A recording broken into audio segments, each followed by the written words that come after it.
I cannot believe I forgot to wear my hat last time.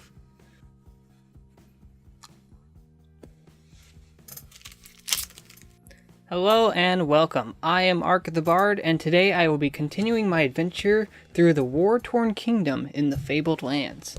Last time, we left off our young adventurer, William Cartwright, specialty in magic, began sailing and found himself lost at sea, before finally stumbling his way to the Isle of the Druids, where he met a seemingly mad man who introduced him to the gates of the world. Eventually, while exploring the island, he found a small trading post, and through that learned of the goddess Lacuna, who is the goddess of the wilderness and hunting. During this short period of time, we've come familiar with the fact that we are very short on money and are just desperately looking for adventure at the moment. But we left off just about to enter the forest on the island itself before continuing our journey by stepping through one of 3 different portals leading me to different parts of the world. So, let's pick up where we left off, at the forest. Now, into the forest I go. The trees are closely packed, leaning together as if in conference, whispering quietly among themselves. Birds twitter in the distance, and slivers of sunlight lance down through the musty gloom. As you proceed along a forest track, you think you hear a rustling in the bushes. Later, you spot a shadowy figure darting through the trees, or was it just your imagination? An animal snuffling sound right behind you makes you spin around, but there is nothing there. Make a scouting roll at difficulty 10. Alright, well, we're starting off with my first check in this adventure. Last time I didn't really get to make any checks as I was mainly just exploring and nothing like that happened. But just as a reminder, for any skill check in this game, I'll be rolling 2d6s. Right now I don't really have a secondary camera I can use, so just kind of have to trust what I roll. But we're starting off with what is relatively an easy check for dear Franklin here, as he's quite good in scouting. I got a 5 there. So in order for me to succeed, I need to get a total of 11 or higher, which means I just need to roll 6 on my dice. So here we go. Oh wow, I got 11 on the dice. Okay, that's one way to start off, I guess. Alright. So, oh yes, and before I go to my next page, there's actually a picture as well. Which is odd because the description didn't mention me seeing a man. So, could be the old man I saw at the beginning, perhaps? Or someone I'm about to meet? But yes, I was able to succeed my scouting roll with a total of 16. So, 630 I go. This is all the way in the back of this book. Here we are. You struggle deeper into the forest until you come to a thick wall of impenetrable thorn bushes. Circling it, you find there is a break in the hedge, but it is filled by a big tree. To your surprise, a face forms in the trunk and speaks in a woody voice. "None shall pass. Begone, human." If you have the code word apple, which I don't, turn to 594. If not, you can, and 3 options are here. I can either just return to the trading post, attack the tree, or try to persuade it to let you pass. Well, I'd like to avoid combat, not just because I'm bad at it, but because persuading always seems, in my experience, would always be the better outcome. Especially if I come back with the code word apple.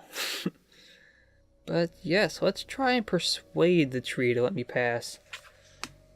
Surely nothing bad can happen if I fail that. So, 237. Although I just realized my charisma score is lowest at 2. So hopefully it's not too hard. Let's find out. 237. You explain what a tree lover you are. even though I previously thought I'm not a mage of the forest, but here I am, lying. And that your heart has always been at home in the forest. It has not. You portray yourself as the greenest adventurer ever. Make a charisma roll at difficulty 10. Add 3 to the dice roll if you're away far, and add 1 if you're initiate of Okuna. Well, I am neither of those, so with my charisma of 2. Jeez, okay. This is not gonna bode well for me. I need to get 9 on the dice. 9. Yeah, I need to get a total of 9. So if I can roll as well as last time, I'm golden. Oh, I got 10. I got a 6 and a 4. Okay. 12. That's a pass. Huh. Well, lucky me. Yeah, I'm not a tree lover, but apparently I can lie about being one. Successful charisma roll. Got a 391. I don't think I'm supposed to succeed this early on. Here we are. Well, I suppose I could let one such as you through, says the tree thoughtfully.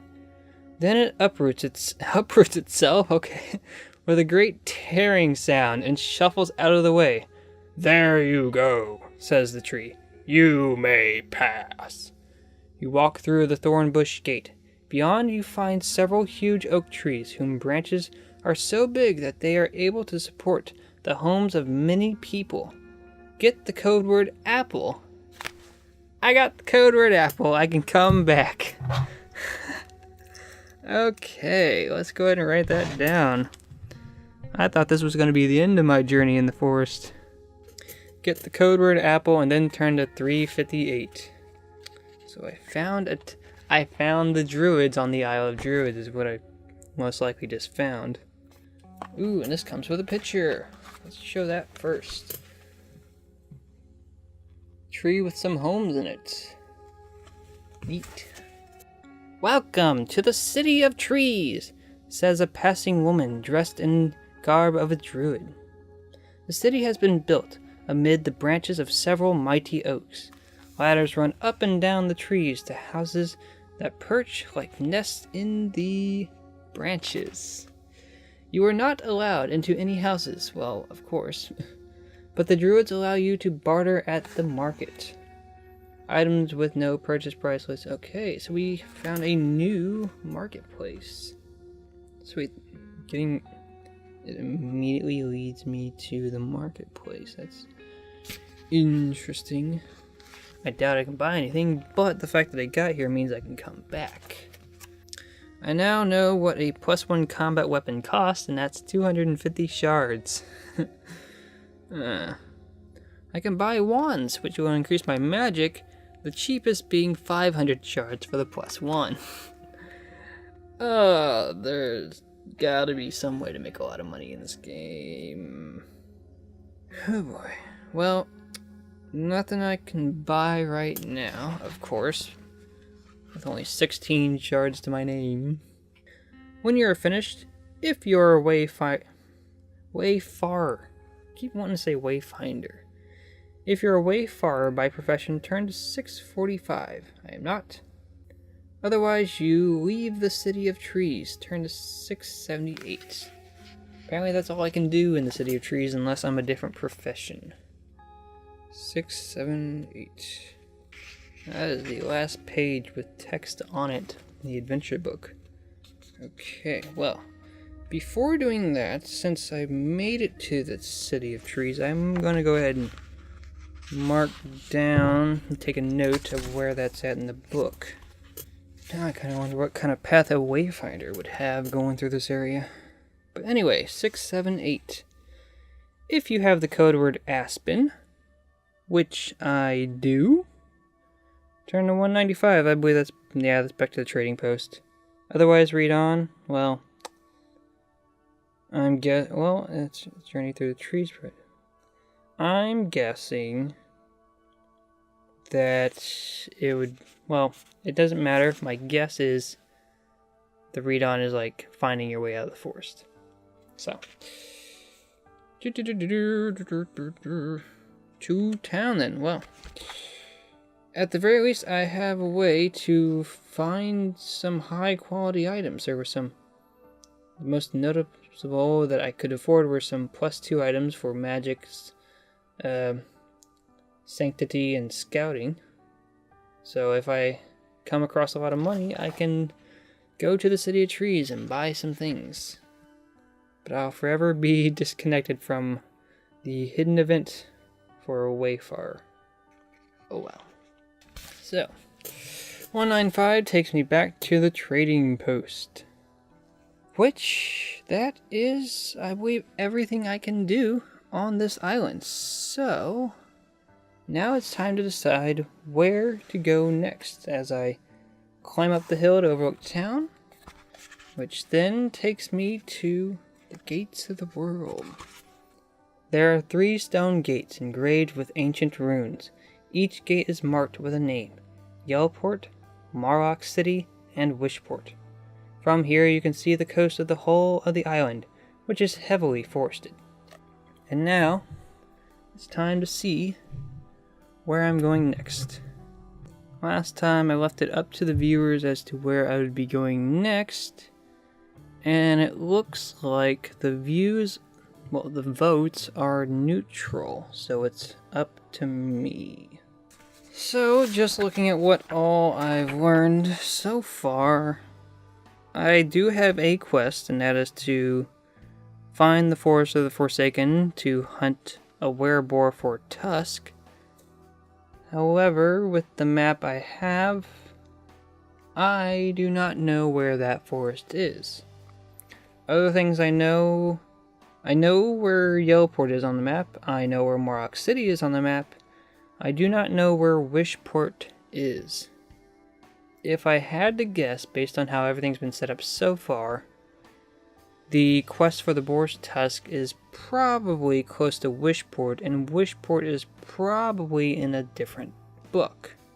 So I think for now I'm going to avoid going to a different book. Other things I know is here on the Isle of Druids I can take a ship. It'll cost me 15 shards to travel to Yellowport. So presumably, while at Yellowport, I could do the same to travel back to this island. So, I think I'm actually going to head to Marlock City and do some traveling because I don't have much of a reason to come back to this island until I have a bit more money or that boar's tusk. So I might as well go on an adventure in the meantime. So, Marlock City it shall be. So, step through the Marlock City arch. Turn to 180. You step through the archway. Immediately, the symbols on the stone begin to glow with red-hot energy. Your hair stands on end, and your body tingles.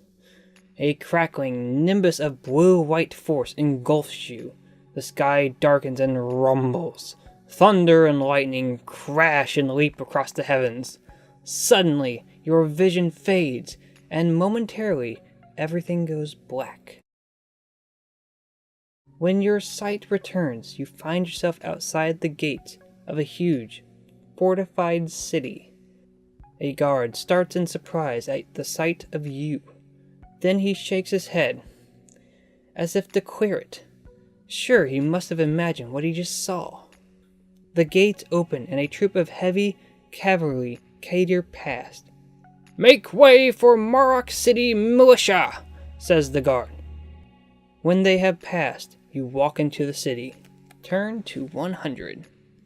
Marlock City is a huge, sprawling metropolis, enclosed in a fortified wall, said to have been built 1,000 years ago by the ancient Shadar Empire.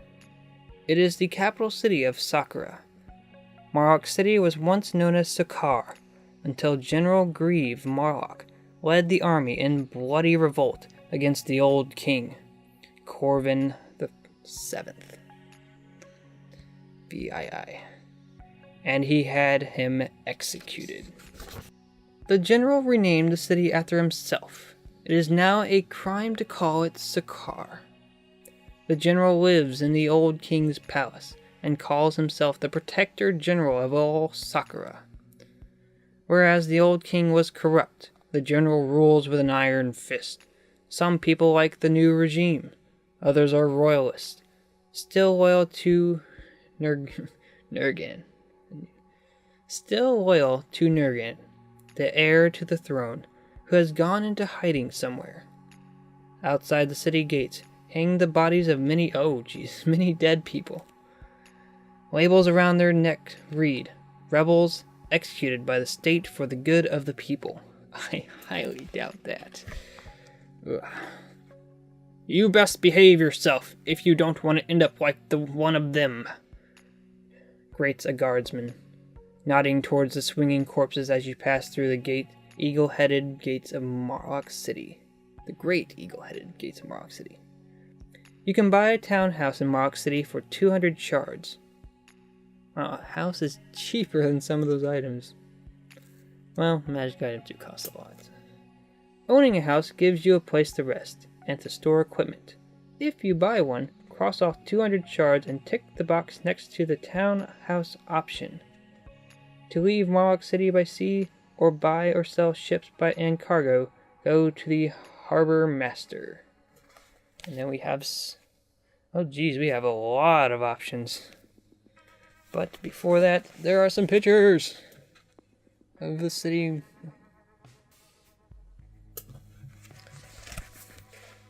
Oh boy, alright, a lot of options. But before I do anything, let's go ahead and make a note that Marlock City is on 100. And while I'm here, I cannot go to any of the previous places unless I find a new way there. Damn. Well, I have a whole slew of options. Firstly, there's the Three Rings Tavern, Temple of Alvir and Valmir, Temple of Najil, Temple of Sig, Temple of Elnir. So there's, well, if Alvir and Valmir are two separate gods, then that means there are 5 gods to visit.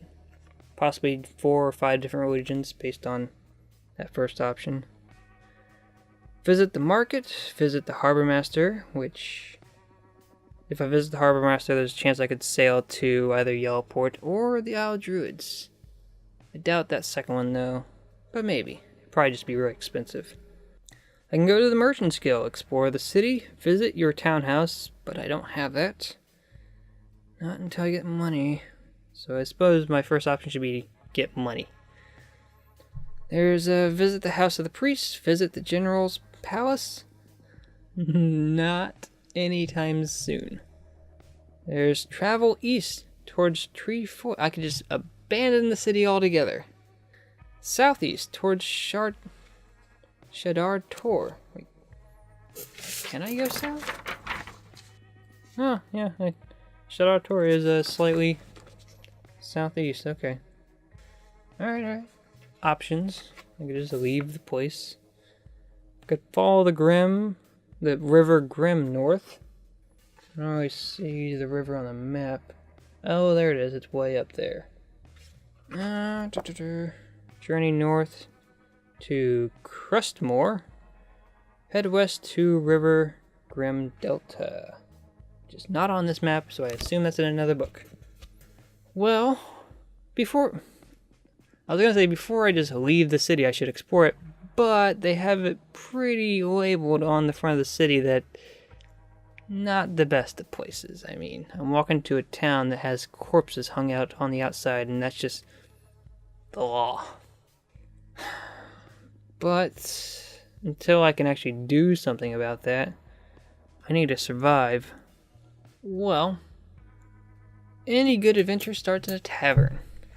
So, there's only one tavern on this list, and while it's probably just going to be a place for rest, there's always a chance for a quest. 2. The Three Rings Tavern. 158. The Three Rings Tavern is a comfortable inn near the city's center. The tavern costs you 1 shard a day. Each day you spend here, you can recover 1 stamina point if injured. up to the limit of your normal unwounded stamina score. Additionally, I can pay 3 more shards and buy some drinks. We're going to just leave the tavern. Pay 3 more shards? So I have to stay the night and pay the shards? The fact that it says 3 more shards mean I would have to pay at least 4 to find out what happens. And if I'm gonna do that, I might as well at least be injured by a hit point first, so I'm not just wasting 1 shard. So I guess I'm gonna leave this tavern. Oh well. Okay, so going to the tavern didn't yield much. I imagine going to the marketplace is just gonna yield buying stuff. But it could have a quest. Maybe a merchant needs some help. So I'll try my luck. I'm sure it's just going to be, you can buy this for this much. And I don't have money to buy stuff, so it'll just likely be a dead end. 396. The market square in Marlock City is huge. Armed guards stand around the edge to enforce General Marlock's will. Merchants and traders from all over Harkuna hawk their goods in a dozen languages. Items with no purchase price listed not available. Luckily, the general has imposed a sales tax on all trades. Ugh. Tax has been included in all the prices listed. Oh, I don't like that. You can get +6 items? Heavy plate, +6 defense. Well, I can't, but if I had it, I could sell it. Yeah, no quest. And everything's more expensive than it would be anywhere else if I could buy it somewhere else. So, that's a no. Predictable dead end. I wonder if I help with the Merchant's Guild, if that would get rid of the tax. Hard to say. I would go to a temple, but the only way, in my experience so far, the only way to join a religion is to pay to join a religion, and I have no money. So I have to find a way to make money. It isn't leaving me a lot of options. I guess I'll head down all the different locations and check out the temple last. At least see... I should probably check out the temples first, just see what kind of religions are available in this town. So we'll just start with the temple of Alvir and Valmir. 154. The Temple of Alvir and Valmir, divine rulers of the House of the Sea, is right on the teeming harbor of Marlock City. Its sea-green marbled porticos are draped in 100 silver nets. Brother and sister, Alvir and Valmir, rule below the waves. Alvir brings the souls of the drowned in his nets before his sister, Valmir, for judgment.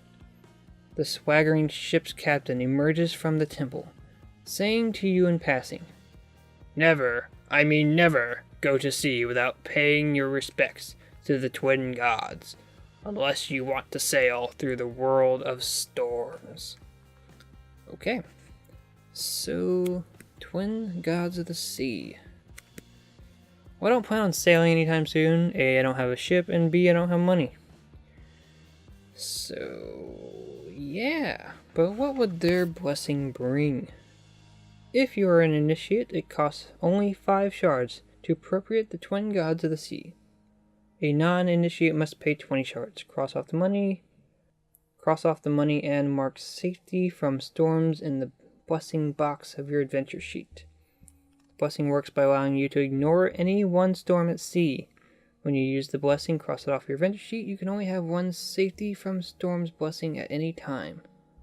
Once it is used, you can return to the branch. Yep, okay. So yeah, literally what his warning was. So, yeah, I doubt I'll be able to afford any initiate, and I don't plan on sailing anytime soon, so there's no point in checking out their initiate. So I might as well leave the temple. So I guess we'll check out the next temple. Temple of Najil. 71. If you have the code word ague, I do not, turn to 517 immediately. If not, read on.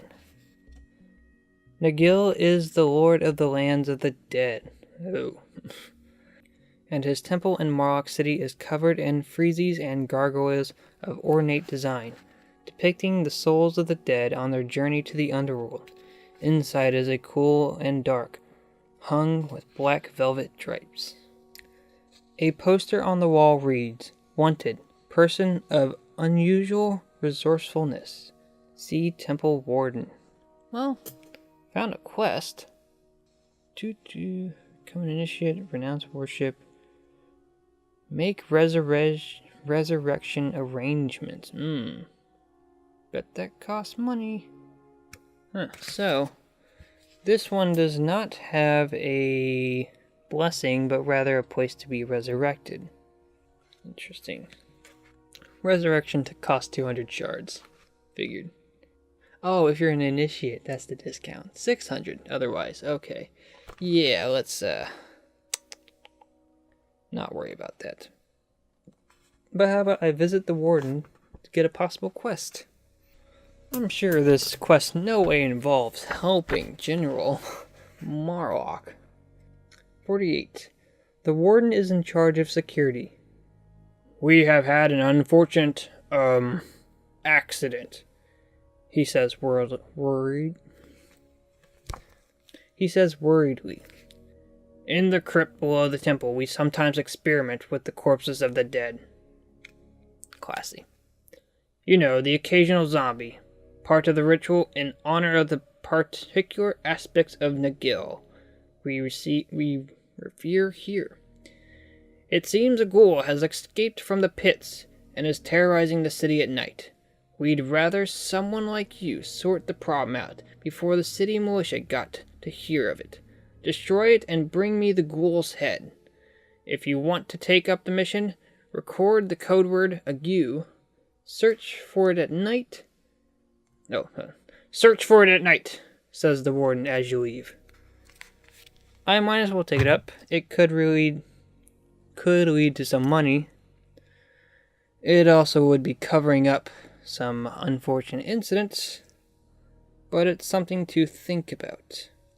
Can I even search the city at night? That wasn't an option. I'll write it down. Then it says to go back to page 100, which is a town, but actually I'm going to go back to the temple because I think it mentioned if I had the code word, maybe I could do that to search at night. And yes, 71, if you have the code word ague, turn to 517 immediately. If you have a ghoul's head, turn to 597. If not, which I don't, priestess, okay. That was just basically to turn it in. Back to town. 2 more temples to visit. Temple of Sig, 235. The Temple of Sig, the cunning, patron of vagabonds, troubadours, lovers, thieves, and rogues, is a ramshackle warehouse in the poor quarter. Inside, however, there is so much wealth, it makes you gasp. The idol of Sig, a saturnine, two-faced young human of indistinct sex, is covered in gems. As you can see, we have been made rich by generous, donations, says a black-robed priest. Well, I can seek an audience with the priest, become an initiate, worship, seek blessing, leave temple. Let's check out their blessing, see what that can offer. Probably a reroll on charisma if I had to guess. Cost 10 if I'm an initiate, 30 otherwise. Gives the blessing thievery. I forgot thievery was the name of one of the skills. That makes sense. I don't need to worry about that, so I suppose while I'm here I might as well seek an audience with the high priest. 113. If you have the code word armorer, turn to 550 immediately. If not, but you are a rogue, yeah, that was an option, wasn't it? Yeah, that was an option. Turn to 75, otherwise the high priest has little to say. Your audience is cut short. Turn to 235. Worth a try, I guess. Back to town. So far we've learned about the twin gods of the sea, the god of death, god of thievery. So far, this town is swell. Hopefully the Temple of Elnir fares better for me. 568. The Temple of Elnir is a single spire reaching skyward. Eagles roost in its lofty belfry. They are scared of the priests of the Sky Lord. Elnir is the divine ruler of the heavens, patron of statesmen and kings, and his sons are the Storm Lords. Thunder is the sound of the sons of Elnir, smiting the cloud demons. Says a passing peasant. Well, all there is the blessing of this one, so might as well see what that is. 10 shards, 25 otherwise.